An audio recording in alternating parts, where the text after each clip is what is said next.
اعوذ باللہ السمیع العلیم من الشیطان اللعین الرجیم بسم اللہ الرحمن الرحیم الحمد للہ رب العالمین والصلاة والسلام علی اشرف المرسلین سیدنا و نبینا ابی القاسم محمد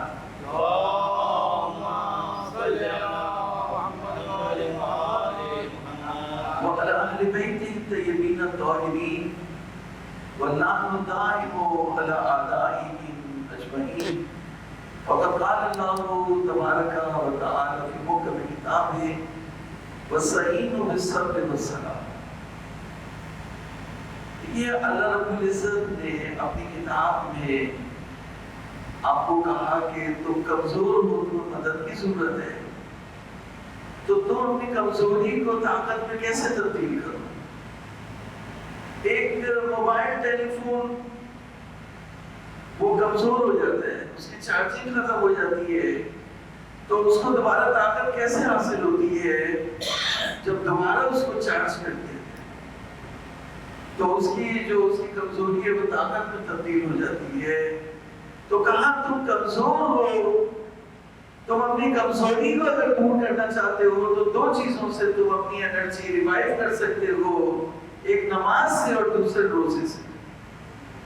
لہٰذا فرمایا وَاسْتَعِینُوا بِالصَّبْرِ وَالصَّلَاةِ، اور یہ ماہ مبارک رمضان کا صدقہ ہے، ماہ مبارک رمضان کی برکت ہے، ماہ مبارک رمضان کا تصدق ہے کہ ہم اس میں نماز کی طرف بھی توجہ کرتے ہیں، روزے بھی رکھتے ہیں، مناجات بھی کرتے ہیں اور قرآن شریف بھی پڑھتے ہیں. صلوات پڑھتے ہیں.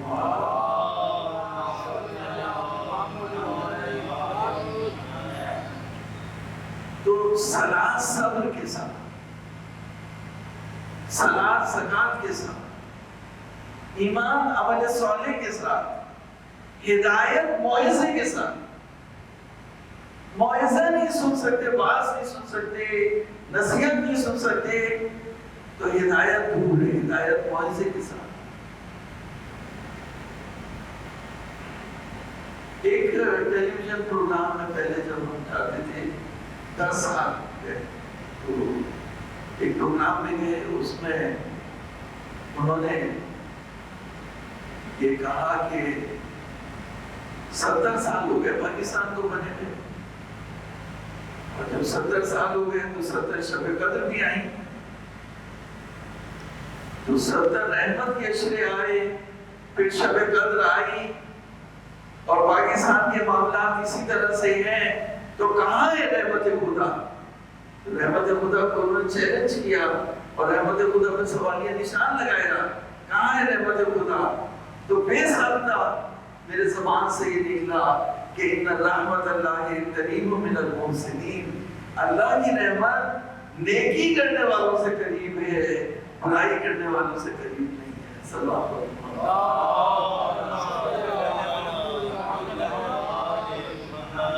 ان رحمت اللہ قریب من المحسنین، محسن کہتے ہیں نیکی کرنے والے. تو اگر پاکستان کے لوگ نیکی نہیں کریں گے، نیکی کی طرف ان کا رجحان نہیں ہوگا، تو رحمت الہی کے وہ منتظر نہیں ہو سکتے. رحمت کا تو پہلا اشرا بھی آ جائے گا، پھر دوسرا بھی آ جائے گا، اور شب قدر کو ویسے ہی آپ چار راتوں میں تلاش کر رہے ہیں. تو رحمت تو ہے لیکن ہمیں اس سے کوئی فائدہ حاصل نہیں ہو سکے. اگر ہمیں رحمت الہی سے فائدہ حاصل کرنا ہے تو ہمیں اپنے آپ کو نیک بنانا ہوگا. ایمان اور عمل صالح، ہدایت اور موعظہ. قل اعوذ برب الفلق، قل اعوذ برب الناس، سورہ قریش اور سورہ فیل. نماز زکات کے ساتھ، نماز ہجرت کے ساتھ. کونوا مع الصادقین، سچوں کے ساتھ. میں اس درس میں ماہ مبارک رمضان کے ان مبارک دنوں میں، مبارک راتوں میں، اور آج ہمارے آخری سلسلہ ہے، آخری درس ہے اس سلسلے کا، یہ کہنا چاہوں گا کہ کہ یعنی ہدایت موعظے کے ساتھ، کتاب حکمت کے ساتھ، ایمان عمل صالح کے ساتھ،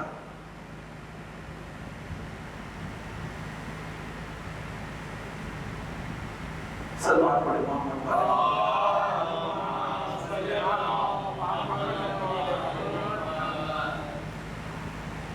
میں عرض کر رہا تھا کہ قرآن مجید کی کچھ صورتیں ہیں جو سورہ قریش ہے وہ فیل کے ساتھ ہے، اور کچھ صورتیں ہیں تو قرآن مجید کی صورتوں کی بھی جو وہ الگ الگ جو ہے وہ ان کی تاثیر ہے۔ تو ہدایت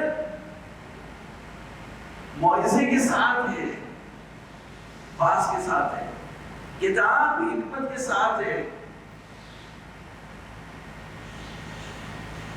ہاں تو جو بات میں عرض کرنا چاہ رہا تھا وہ مجھے یاد آئی، ایک اور مرتبہ سلوات کریں۔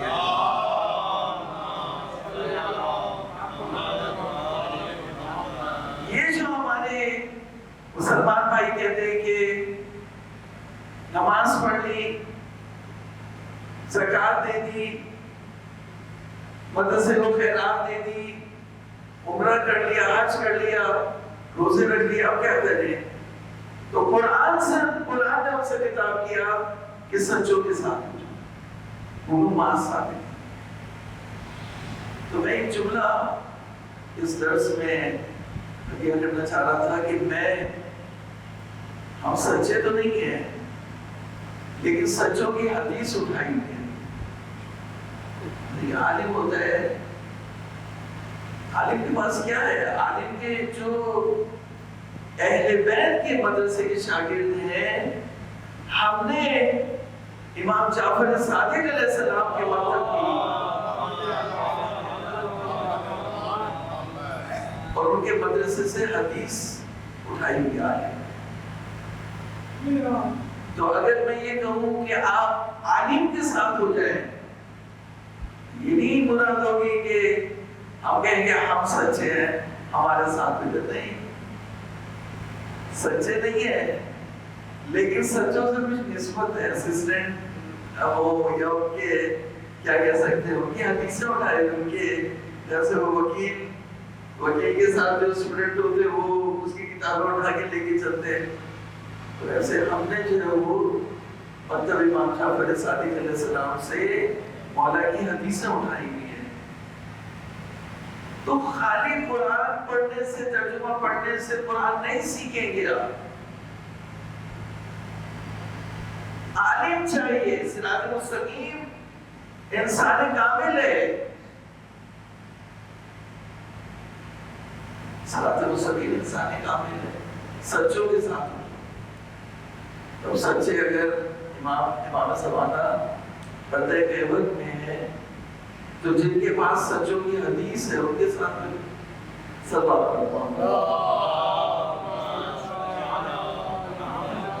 میں نے یہ ہوتا تھا کہ عالم کے ساتھ رہتے تھے، عالم کو ساتھ رکھتے تھے، عالم کی تربیت میں رہتے تھے۔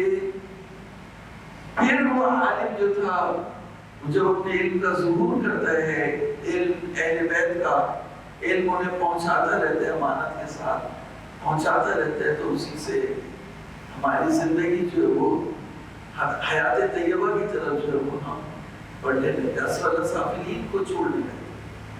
اگر ایمان ہوگا، عمل صالح ہوگا، اہل بیت کے مکتب کا شاگرد اور عالم ہوگا، اہل بیت کی حدیثیں ہوں گی، تو سمجھ لیں وہ چراغ ہیں جو جل رہے ہیں، اور جب تک وہ چراغ چلتے رہیں گے تو ہم تاریکی میں کبھی بھی نہیں ڈوبیں گے۔ سلوات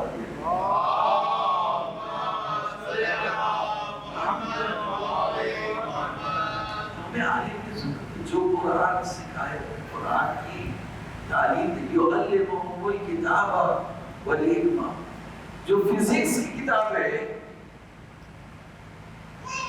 فزکس کا جو کورس ہے جس میں پی ایچ ڈی ہوتی ہے، کیمسٹری کا ہے، کسی بھی سبجیکٹ کی کوئی پیٹنٹ کتاب ہے، وہ ہم بغیر استاد کے نہیں پڑھ سکتے۔ جب وہ کتاب ہم بغیر استاد کے نہیں پڑھ سکتے تو قرآن مجید کیسے ہم نے سوچ لیا کہ ہم بغیر استاد کے پڑھیں؟ استاد کی ضرورت۔ تو اب میں آپ کو جو پہلے 3 چیزیں میں نے مد نظر رکھی آج کے درس میں، اور اگر وقت ہوا تو میں ان تینوں کو کور کروں گا۔ تو ہم سب سے پہلے جو ہے وہ سورہ تکویر جو ہے وہ سورہ تکویر کی آخری آیت کریمہ کی طرف جو ہے وہ جاتے ہیں۔ مرتبہ صلوات علیہ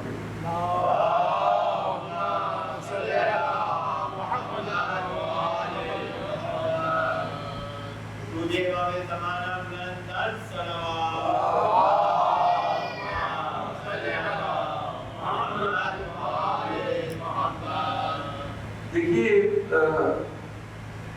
آخری جو آیات ہیں، آخری 3 آیت کریمہ آیات میں آپ کو پڑھ کے سناؤں گا۔ ان ہوا الا ذکر للعالمین لمن شاء منکم ان یستقیم۔ یہاں پر جو مفسرین اور نحوی حضرات ہیں وہ یہ کہتے ہیں کہ جو ان ہے وہ نفی کے معنی نہیں ہے، نہیں ہے یہ قرآن مگر عالمین کے لیے ذکر۔ ادھر توجہ کا تعلیم ہے۔ ان هو الا ذکر للعالمین لمن شاء منکم ان یستقیم۔ اب میرے پاس یہاں وائٹ بورڈ نہیں ہے جو میں آپ کو دکھا سکتا، لیکن آپ کو توجہ کرنی ہوگی۔ پہلی چیز یہ کہ عالمین سے مراد انسان ہے، صاحبان عقل، جو عقل رکھتے وہ انسان، وہ عالمین ہے، رب العالمین۔ قرآن مجید پتھر کے لیے، قرآن مجید شجر کے لیے، قرآن مجید آسمان کے لیے، قرآن مجید زمین کے لیے، قرآن مجید پودوں کے لیے نصیحت نہیں ہے، ریمائنڈر نہیں ہے۔ قرآن مجید اگر ریمائنڈر ہے، نصیحت ہے، تو انسانوں کے لیے، جن میں جنات بھی ہیں، جنات بھی اور ملائکہ بھی جو عالمین میں آتے ہیں۔ 3 کیٹیگریز عالمین میں آتی ہے، انسان، ملائکہ اور جنات، عالمین۔ تو ایک عالمین ہے اور ایک عالین ہے۔ جب ابلیس نے سجدہ نہیں کیا، اب دیکھیے یہ میں آپ کو خطبہ کی بات میں بتا رہا ہوں، جب ابلیس نے سجدہ نہیں کیا تو کہا ابلیس استکبرت ام کنت من العالین۔ ابلیس کیا تو خود کو بہت بڑا بنانا چاہتا ہے، تکبر کرنا چاہتا ہے، بڑا بننا چاہتا ہے، جبکہ تو بڑا نہیں ہے، یا واقعی تو عالین میں سے ہے؟ تو عالین یعنی معصومین علیہ السلام کی انوار مقدسہ اس وقت بھی موجود تھے، لہذا ابلیس سے خطاب ہو کر کے یہ کہا کہ ابلیس کیا تو ان میں سے ہے یا تو چھوٹا ہے اور بڑا بننا چاہتا ہے؟ اس سے بڑھ ہم کنت من العالین۔ تو تمہیں ایک عالین ہے اور ایک عالمین ہے۔ عالمین تمام انسانوں کو کہتے ہیں۔ سب بات پڑھ رہا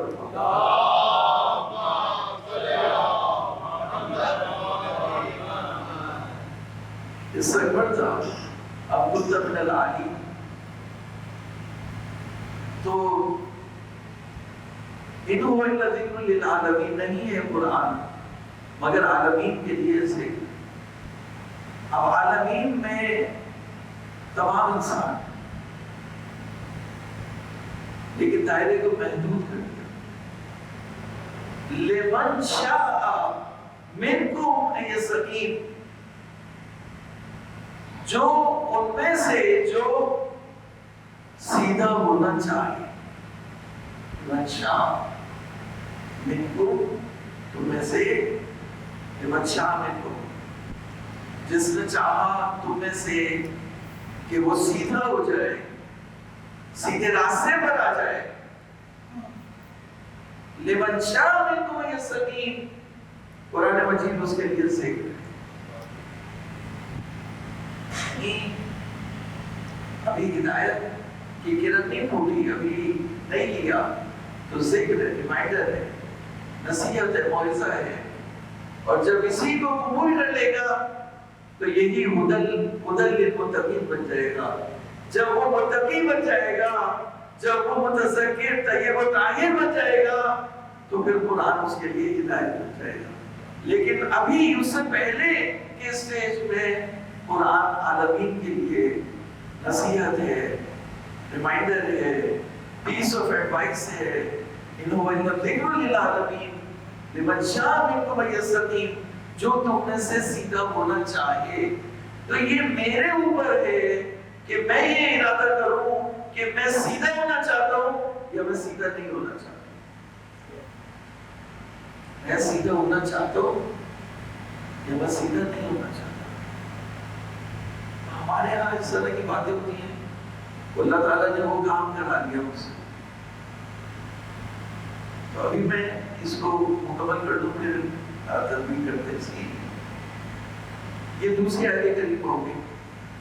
تو ہم نے بتایا کہ عالمین تمام انسان، اور ان تمام انسانوں میں سے وہ انسان جو قرآن کی نصیحت کو قبول کرنا چاہتے ہیں، جن کے اندر یہ جذبہ ہے کہ وہ اپنے آپ کو سیدھا کرنا چاہتے ہیں، جو اپنے آپ کو سیدھا کرنا چاہتا ہے. جیسے ہم نے اسکرو کی مثال دی تھی کہ اسکرو اگر ٹیڑھا ہے تو وہ کسی چیز کو ٹائٹ نہیں کر سکتا، صحیح سیدھی جگہ نہیں نیچے جا سکتا، نہیں وہ ٹائٹ ہو سکتا. اسکرو کو سیدھا ہونا پڑے گا. تو جو تم میں سے سیدھا ہونا چاہے، قرآن اس کے لیے نصیحت ہے. اس کے بعد فرمایا وَمَا تَشَاءُونَ إِلَّا أَن يَشَاءَ اللَّهُ رَبُّ العالمین. لیکن قرآن کی آیتوں میں ایک مسئلہ یہ ہے کہ اس کے مخاطب کون سی آیت کا مخاطب کون. اب یہ جو آیت کریمہ میں نے پڑھی، اس کا ترجمہ پہلے اپنے سامنے پیش کرو. تم نہیں چاہتے، تم ارادہ نہیں کرتے مگر وہ جو اللہ رب العالمین ارادہ کرے. عالمین کا ماننے والا جو ارادہ کرے تم وہ ارادہ کرتے ہو. تم ارادہ نہیں کرتے مگر وہ جو عالمین کا ماننے والا ارادہ کرے. وَمَا تَشَاءُونَ إِلَّا أَن يَشَاءَ اللَّهُ رب العالمین. ہمارے وہابی، اہل حدیث، اہل سنت، دیوبندی، ان لوگوں نے اس سے یہ مطلب لیا کہ یہ آیت کریمہ سب سے خطاب ہے کہ تمہارا کوئی ارادہ نہیں ہے، اللہ جو تم سے کام کروانا چاہے گا کروا لے گا. ساروں کو بھیڑ بکری بنا دیا، کسی کام کا نہیں رہنے دیا. میں خود کچھ نہیں کر سکتا، اللہ جب چاہے گا مجھ سے جو کام کروا لے گا. ایک صاحب کہنے لگے یہ نیکی جو تھی وہ میں نے نہیں کیا، اللہ نے مجھ سے کرائی ہے.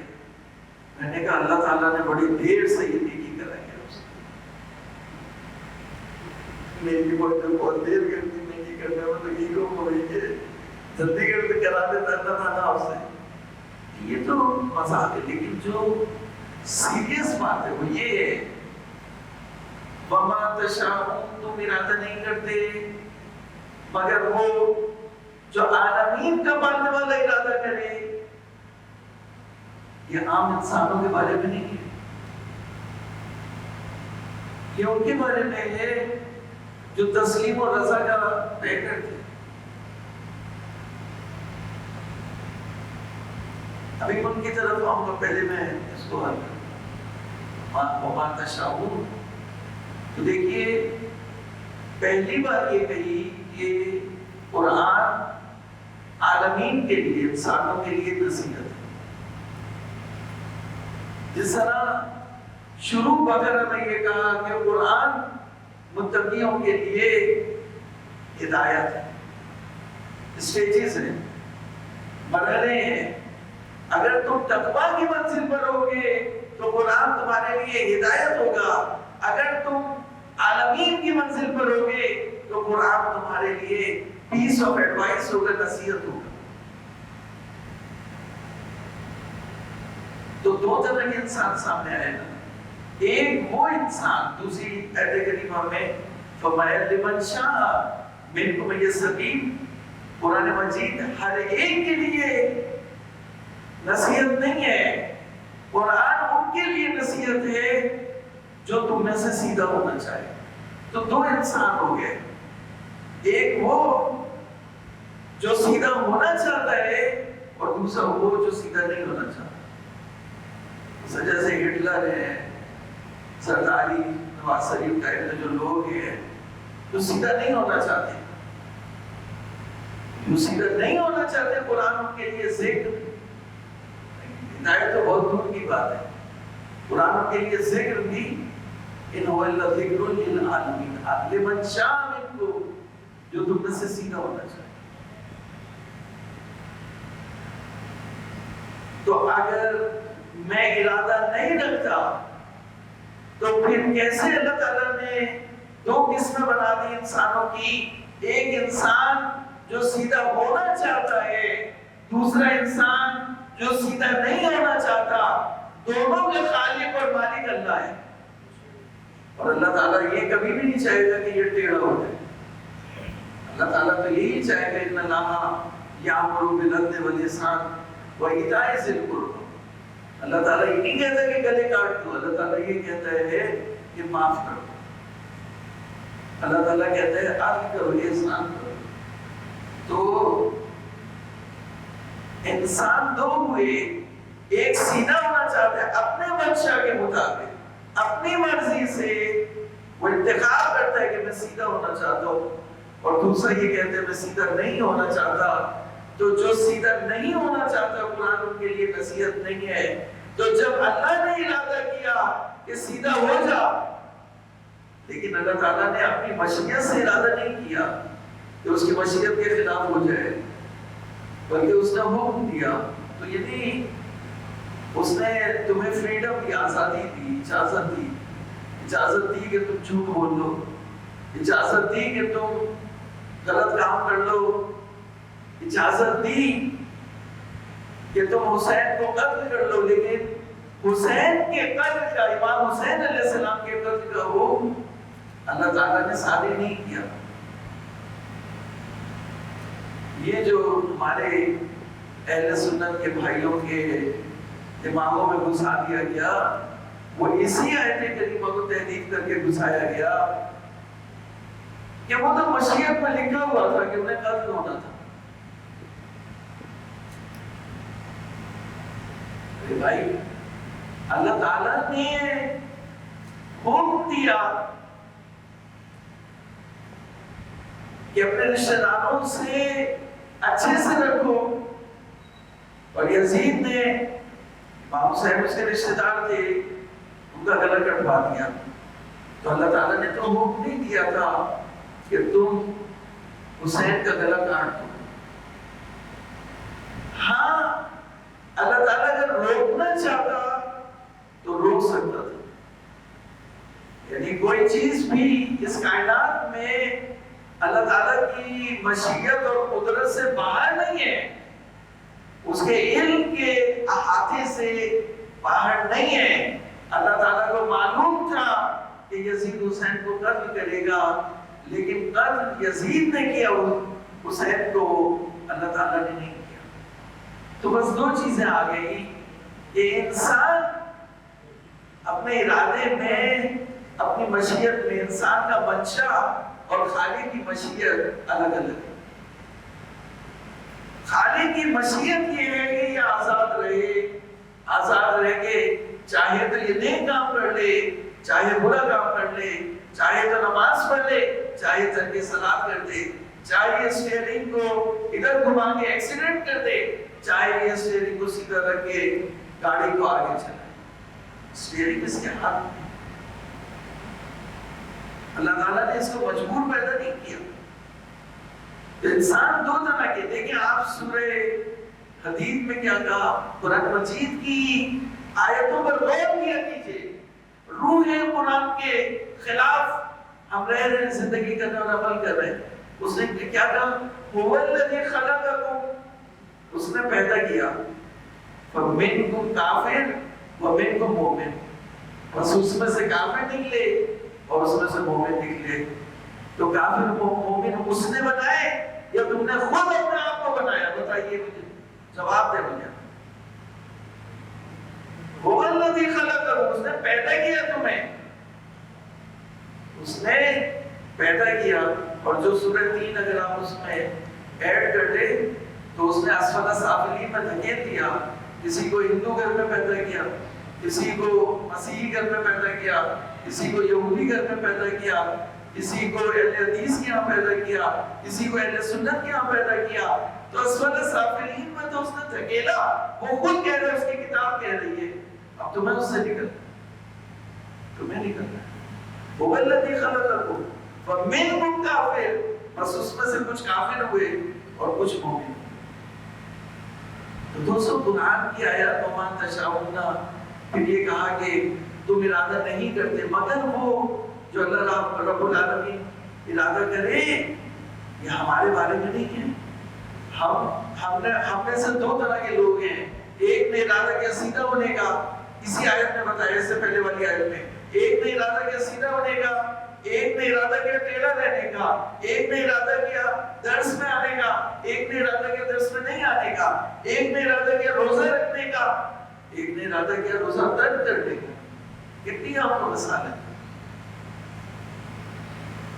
تو یہ آیت کریمہ وما تشاءون، یہ حضرت صدیقہ طاہرہ حضرت فاطمہ زہرا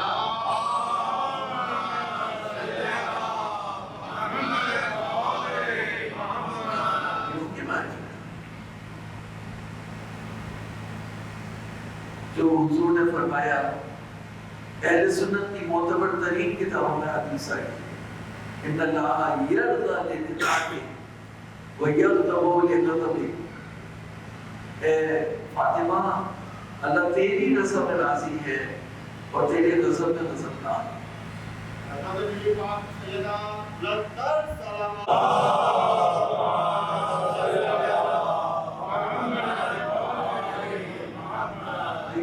کربلا میں کیا کہ امام حسین ہے، یہ سب پورا گھرانہ قتل ہو گیا، سب کٹ گئے، اب چادریں چھینی ہیں اور آخری وقت ہے، اور حسین بھی کہہ رہے ہیں رزق پہ رضا، رزق پہ رضا، فرق نہیں ہے دونوں میں، جو تیری رضا وہ میری رضا، رزق پہ رضا، سبنا لا قضا لا معبود سوا۔ یہ وہ لوگ ہیں جو تسلیم و رضا کی منزل سے، یعنی وہ فنا کی منزل سے آگے گزر گئے اور تسلیم و رضا کی منزل پر پہنچ گئے کہ جہاں خالق کی رضا ان کی رضا ہے اور ان کی رضا خالق کی رضا ہے۔ حضور نے یہ نہیں فرمایا کہ فاطمہ تمہاری رضا اللہ کی رضا ہے، بلکہ کہا اللہ تمہاری رضا میں راضی ہے، ان اللہ یرضی للرضا۔ اتنا فاطمہ زہرا نے اپنی رضایت کو اللہ کی رضا میں ضم کر لیا، اتنا ضم کیا، اتنا ضم کیا کہ اب خالق کائنات فاطمہ کی رضا میں راضی، فاطمہ کے غضب میں غضبناک۔ یہی منزل، یہ جب فاطمہ کی منزل ہے تو سرور کائنات کی کیا منزل ہوگی اور ان بندوں کی کیا منزل ہوگی جو اسی کا انتخاب کرتے ہیں جس کا خالق کائنات انتخاب کرتا ہے۔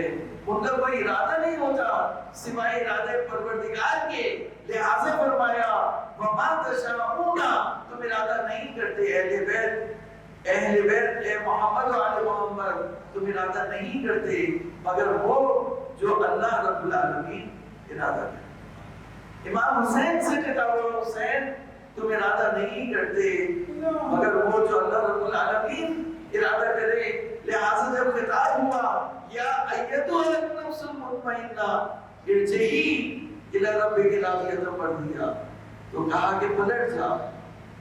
تو اس حسین نے 30,000 لشکر کے مقابلے میں جو جنگ کر رہا تھا، 3 دن کا پیاسا حسین جس کے سارے بچے کاٹ دیے گئے تھے، اس حسین نے تلوار نیام میں کر لی، اس لیے کہ جو اس کا ارادہ اس کا ارادہ، جو اس کی رضا اس کی رضا. اس نے کہا بس ہو گیا، اللہ کافی، اب نہیں لڑنا. حسین نے تلوار نیام میں کر لی. رزق میں رزق، صبر اللہ رضا. کیوں اہل بیت کے ماننے والے اتنے کمزور ہیں کہ انہیں قرآن سمجھ میں نہیں آتا، اور دوسرے جو ہے وہ قرآن سے غلط استفادہ کر کے چلے جاتے ہیں. سرکار رسالت مآب سے ایک جملہ کہہ کہ میں بی بی سید کی خطیبۃ الکبریٰ کی خدمت بیان کروں اور اپنی زحمت کو تمام کروں.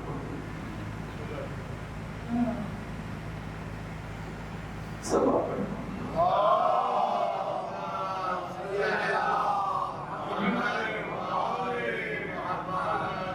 وہابیوں نے اپنے کام کی آیتیں نکالی اور انہوں نے کیا کیا، ان آیتوں سے آپ کو دبانا شروع کیا.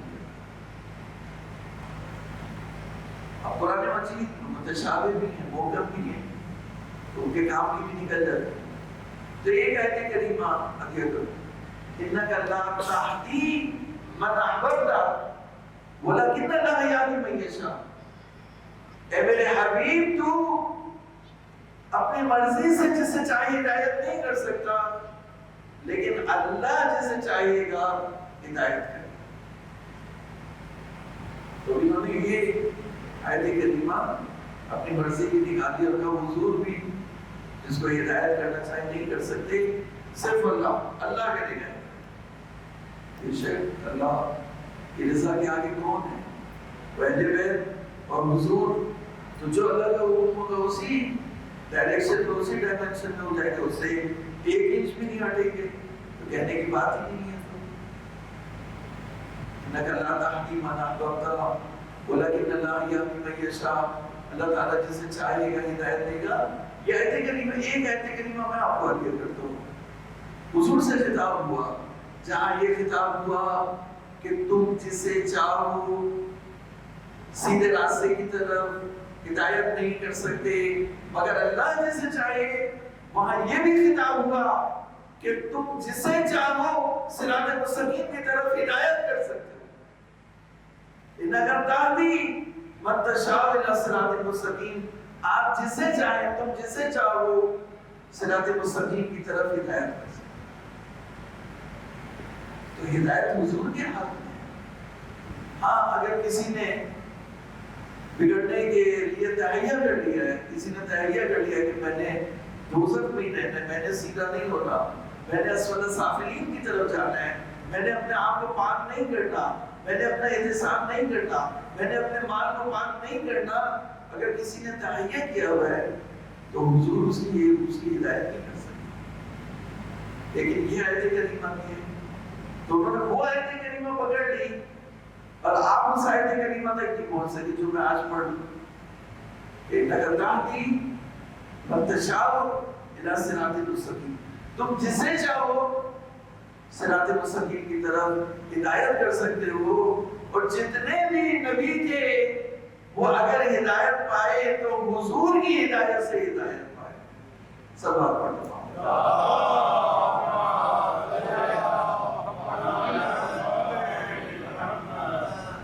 حضور کی ہدایت سے انہوں نے ہدایت پائی تو پھر وہ ہدایت کی منزل پر آئے. تو سرور کائنات ہیں صراط مستقیم، صراط الذین انعمت علیہم. محمد اور علی، خالی محمد نہیں، محمد اور علی، خالی علی نہیں، محمد اور علی، موسیٰ اور ہارون، کتاب اور حکمت، ہدایت اور موعظہ، قرآن اور اطرت، نماز اور صلاۃ، فرائض اور نوافل. کمبینیشن ہے. اگر کمبینیشن کو لے کے نہیں چلیں گے لہٰذا کا وسائل نسب میں وسائل. تو میں ذکر ذکر کرنا چاہتا تھا متشابہ آیا سورہ عبسہ کی، اور سورہ مزمل اس کا ذکر کرنا چاہتا تھا جو نماز شب کی طرف توجہ دلاتی ہے، لیکن میرے پاس وقت نہیں ہے تو میں ان کا ذکر نہیں کر سکتا، کبھی اور انشاءاللہ زندگی رہی تو اس کے بارے میں بات کریں گے کہ جب اللہ رب العزت نے نماز تہجد کا قرآن میں ذکر کیا اور قرآن میں نص قرآن کے طور پر اپنے حبیب کے اوپر فرض کر دیا نماز تہجد، لیکن امت میں فرض نہیں، تو وہ نماز جس کا تذکرہ سورہ مزمل میں آیا، وہ نماز جس کو خالق کائنات نے اپنے حبیب کے لیے فرض قرار دیا اور امت کے لیے سنت اور نفل قرار دیا، مستحب قرار دیا، نماز شب کو، نماز تہجد کو، جب اس نماز کو امت کے لیے فرض قرار نہیں دیا تو نماز تراویح کیسے واجب ہو سکتی ہے؟ کوئی تراویح کیسے واجب ہو سکتی ہے؟ کہاں سے لے آئے بھائی بتائیں؟ اگر تم نمازیں بنانے لگے اور یہ بنانے کی فیکٹری ہے، یہ بنانا فیکٹری، یہ بنانے کی فیکٹری تمہارے پاس ہے، تو پھر کتاب بھی بنا لو، پھر رسول بھی بنا لو، جب تم ان کے جانشین بنا لائے تو پھر وہ دوسری چیزیں بھی بنا لو۔ لیکن اگر اللہ کی کتاب کی بات کریں تو کتاب میں جب نماز شب، نماز تہجد کو امت کے اوپر فرض قرار نہیں دیا گیا تو تراویح کی نماز کیسے فرض ہوگی؟ یہ ہمارے اوپر اعتراض کرتے ہیں کہ 5 کو 3 کر دیا، تو ہم نے 5 کو 3 کیا، تم نے 5 کو 6 کر دیا۔ ہم نے تو 5 کو 5 ہی کیا، 5 کو، لیکن 5 وقت میں نہیں پڑھتے ہیں۔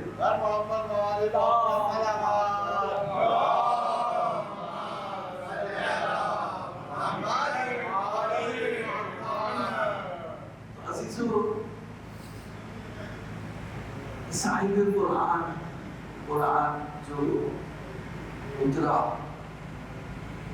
تو حضور جس طرح سے کہ جب آیتیں اترتی تھی تو حضور بتاتے تھے کہ وہ کون ہے، جیسے چادر تطہیر میں حضور نے جواب کیا اور بتایا کہ یہ ہے میرے، تو اکیلے حضور نہیں ہے، 5 کو کہا اصحاب کرام۔ تو نزول کے مرحلے میں بھی حضور اکیلے نہیں تھے، لہٰذا سورہ والضحیٰ میں کہا الم یجدک یتیما فآویٰ ووجدک ضالا فہدیٰ ووجدک عائلا فأغنیٰ۔ سورہ والضحیٰ میں 11 آیتیں، کتنی ہیں؟ 11 آیتیں، دو میں قسم ہے اور اس کے بعد 3 کر کے آئے تھے، اور 3 ہی کردار شروع ہے، محمد، علی اور خدیجہ۔ سب آپ کو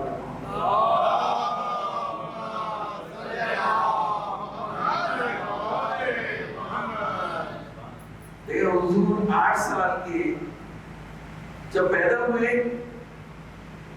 حضور کی جب ولادت بعد سعادت ہوئی تو یتیم تھے، 6 سال کے تھے جب والدہ اس دنیا سے گئی، دادا کی سرپرستی میں رہے 2 سال، اور 8 سال سے لے کر 63 تک،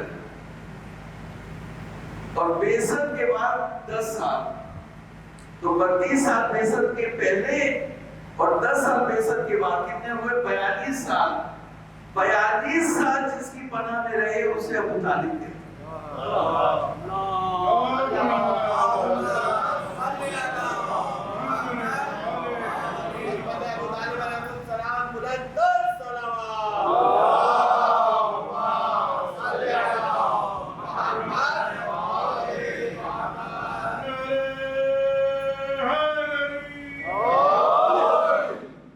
یہ ان کے سپورٹر تھے، ان کا کبھی اور ابو طالب. تو خدیجہ کی دولت اور ابو طالب کی پناہ اور اللہ کی ہدایت، یہ تین چیزیں جمع ہو گئی. کیا بتائی میں نے؟ خدیجہ کی دولت، ابو طالب کی پناہ اور اللہ کی ہدایت. اب آپ دیکھیں تین آیتوں کو میں پڑھ رہا ہوں. پہلی میں ابو طالب کی پناہ، دوسری میں اللہ کی ہدایت جو اللہ تعالیٰ نے حکم دیا کہ ہجرت کر جاؤ. ہدایت ہے اللہ کی طرف سے. اگر اللہ تعالیٰ ہدایت نہیں کرتا تو یہ کفار سارے مل کے ابو طالب کی عدم موجودگی میں یہ حضور کو قتل کر دیتے. حضور کو قتل کرنے آئے تھے. یہ جو خانہ کعبہ کے بکروں کو، خانہ کعبہ کے اونٹوں کو، خانہ کعبہ کے نذر ہونے والی گایوں کو، ان سے متعرض نہیں ہوتے تھے، لیکن یہ حضور کو قتل کرنا چاہتے تھے. اسی شہر میں جس میں قتل حرام تھا، انہوں نے حضور کے قتل کا ارادہ کیا اور تلواریں اٹھائیں. اس میں حرم ہے. تو یہی معنی ہے جو معصوم نے فرمایا لا اقسم بهذا البلد وانت حل بهذا البلد. میں اس شہر کی قسم کھاتا ہوں جبکہ آپ کے شہر، آپ کے خون کو اس شہر میں حلال سمجھا ہے. تو کمبینیشن تھا. اب دیکھیے تین آیتیں پڑھوں. علم یجید کا یتیما فآوا، کیا اس نے تمہیں یتیم نہیں پایا بس پناہ دی؟ تو اللہ نے کیا کہا؟ اس نے پناہ دی. اور پناہ کس نے دی؟ ابو طالب نے دی. تو ماننا پڑے گا کہ اللہ کی نظر میں، قرآن کی نظر میں ابو طالب کی پناہ اللہ کی پناہ.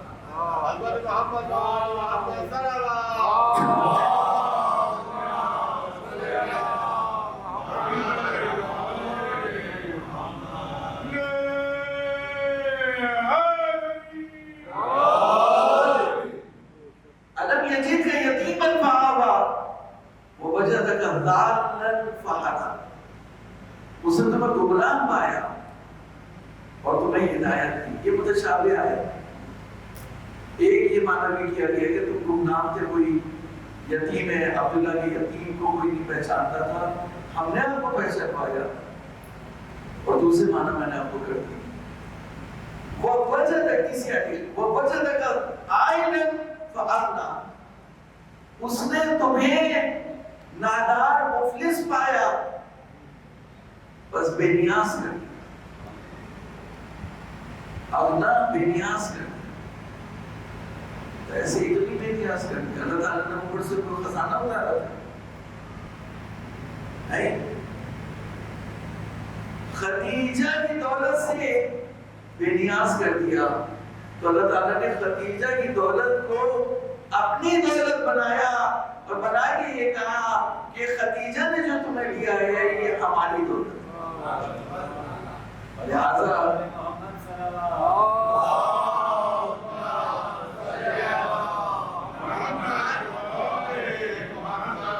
دیکھیے علم یجد کا یتیما فآوا ووجدک ضالا فہدی ووجدک عائلا فأغنی. تو پھر تین حکم دیے کہ وَأَمَّا الْيَتِيمَ فَلَا تَقْهَرْ، یتیم پر غصہ نہ کر. تم یتیم تھے، ہم نے تمہاری سرپرستی کی، لہٰذا اگر کوئی بے باپ کا بچہ ہو تو اس پر کبھی بھی غصہ نہیں کرنا. جتنے بھی بیٹھے ہیں آج سے تحقیق کر لیں، ایک یتیم کا ہاتھ پکڑ لو یہاں تک کہ وہ بڑا ہو. وَأَمَّا السَّائِلَ فَلَا تَنْهَرْ، ماننے والے کو نہ جھڑکنا. وَأَمَّا بِنِعْمَتِ رَبِّكَ فَحَدِّثْ، اور اپنے رب کی نعمت کو بیان کرتے رہنا. تو ساری زندگی علی کے فضائل بیان کرتے ہیں.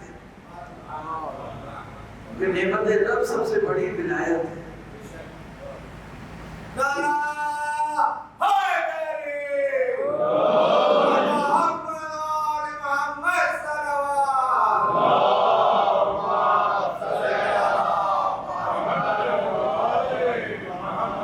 تو اب یہ جو فضائل سنتے نا کہتے ہیں کہ مولانا صرف فضائل ان کو ہدیہ کرو.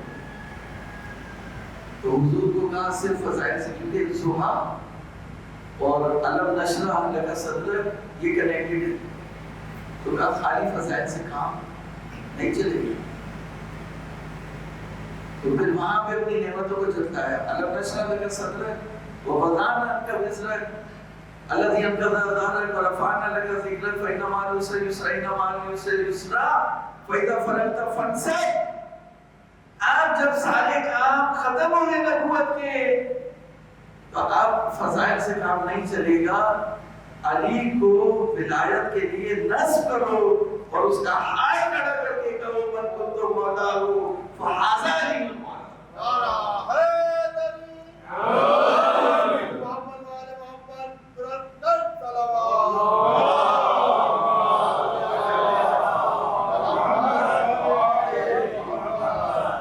اب ہم نے آپ کو وزیر دے دیا, اب آپ اس کو نصب کریں, فکس کریں.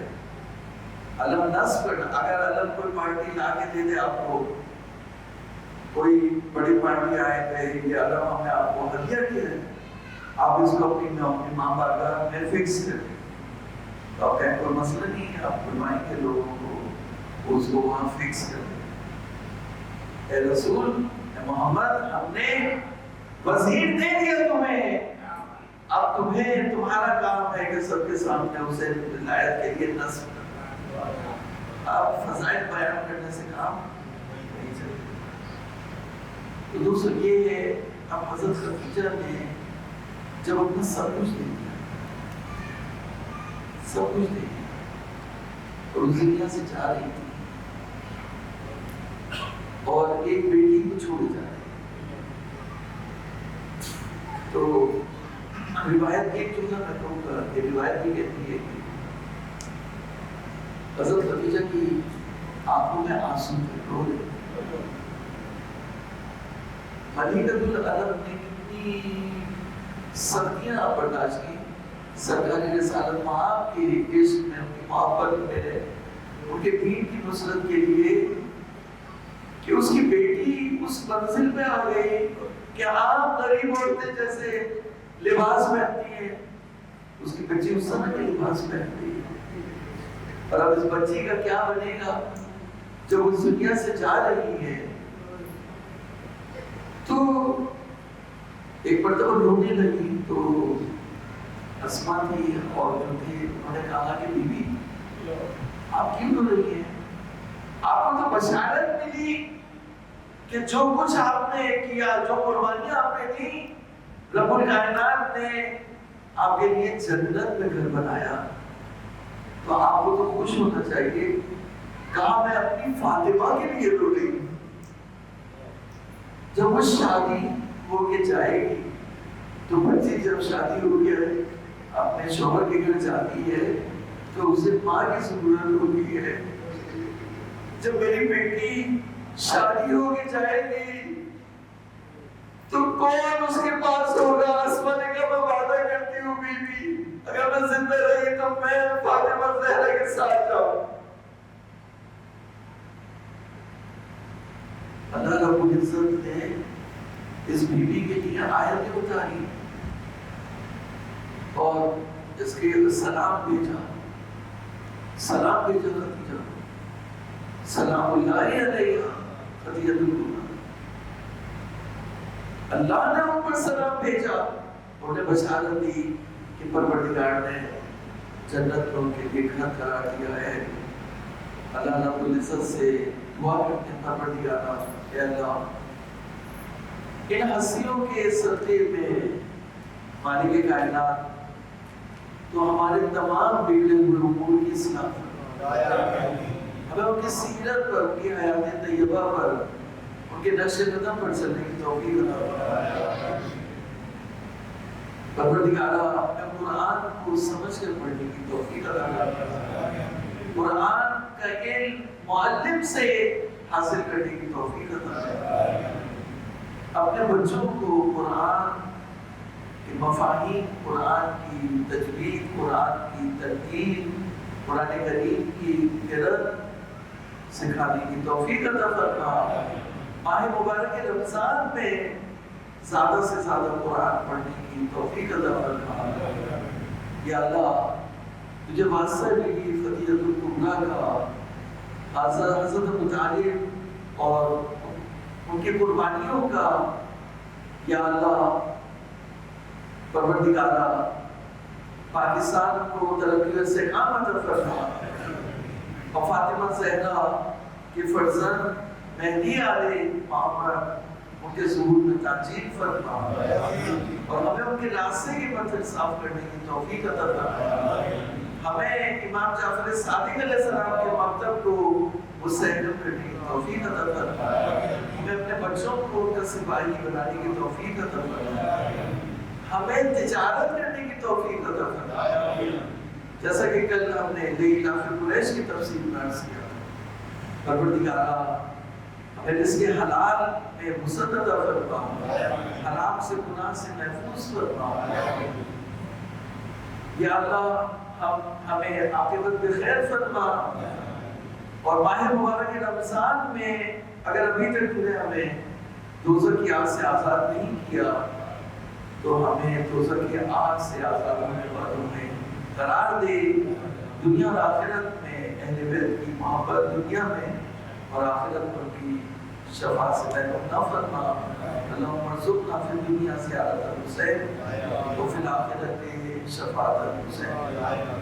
ایک مرتبہ سورہ فاتحہ اور 3 مرتبہ سورہ اخلاص سرکار سید العلماء استاد العلماء علامہ سید علی نقوی نقن صاحب مرحوم اور شیخ محسن نجفی صاحب ان کے لیے ایک مرتبہ سورہ فاتحہ، ایک مرتبہ سورہ اللہم صلی اللہ علیہ وسلم، سب مل کے اپنے امام کی صحت و سلامت کی ان کے جلدوں کے لیے مل کے دعا کریں گے۔ بسم اللہ الرحمن الرحیم، اللہم کل ولیک الحجۃ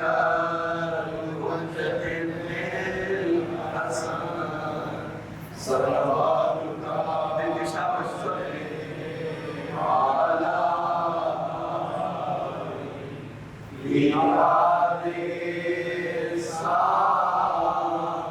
وفي كل ساعة وليا وحافظا وقائدا وناصرا وليا وعينا حتى تسكنه أرضك طوعا وتمتعه فيها